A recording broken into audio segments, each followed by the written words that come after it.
یہ کہانی ایک نوجوان طالب علم آصف کے گرد گھومتی ہے جو ایک چھوٹے سے گاؤں میں رہتا تھا۔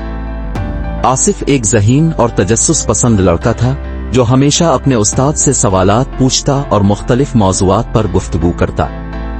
لیکن ایک دن ایسا واقعہ پیش آیا جس نے آصف کی سوچ کو ہمیشہ کے لیے بدل دیا۔ ایک دن استاد خالد کے ساتھ ایک کلاس کے دوران آصف نے ایک ایسا سوال پوچھا جو استاد خالد کو کچھ غیر معمولی لگا۔ استاد خالد نے مسکراتے ہوئے جواب دیا، اس سوال کا جواب کل تک تیار کر کے لاؤ، لیکن آصف کو غصہ آ گیا اور اس نے اپنے استاد کے ساتھ بحث شروع کر دی۔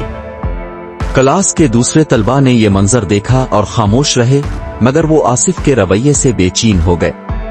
استاد خالد نے اس واقعے کو نظر انداز کر دیا، لیکن آصف کے دل میں غلط فہمی باقی رہی۔ 2 دن بعد گاؤں میں ایک اجتماع منعقد ہوا جہاں استاد خالد کو تقریر کے لیے مدعو کیا گیا۔ انہوں نے علم کی اہمیت اور اساتذہ کے احترام پر بات کی۔ ان کے الفاظ نے آصف کے دل پر گہرا اثر ڈالا۔ آصف کو احساس ہوا کہ جس شخص نے بے لوث ہو کر اسے علم کی روشنی دی، اس کا بے حد احترام کرنا چاہیے، اور اس نے اسی شخصیت کے ساتھ غلط رویہ اختیار کیا۔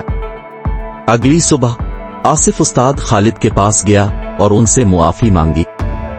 استاد خالد نے فراخ دلی سے معافی قبول کرتے ہوئے کہا، بیٹا، ایک طالب علم کے لیے سب سے اہم چیز احترام ہے۔ جہاں احترام ہو وہاں علم خود بخود اپنا راستہ بنا لیتا ہے۔ اس واقعے کے بعد آصف کا رویہ مکمل طور پر بدل گیا۔ اس نے اپنے اساتذہ کے ساتھ انتہائی عزت سے پیش آنا شروع کیا، ان کی باتیں توجہ سے سنتا اور ان کی ہدایات پر عمل کرتا۔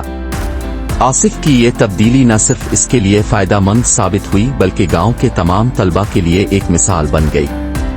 استاد کا احترام نہ صرف ایک فرض ہے بلکہ ایک ایسا جذبہ ہے جو طلبہ کو ان کی زندگی کا مقصد حاصل کرنے میں مدد دیتا ہے۔ استاد ایک رہنما ہوتا ہے جو اندھیروں میں روشنی کا راستہ دکھاتا ہے۔ ان کا احترام نہ صرف ان کا حق ہے بلکہ ہماری ذمہ داری بھی ہے۔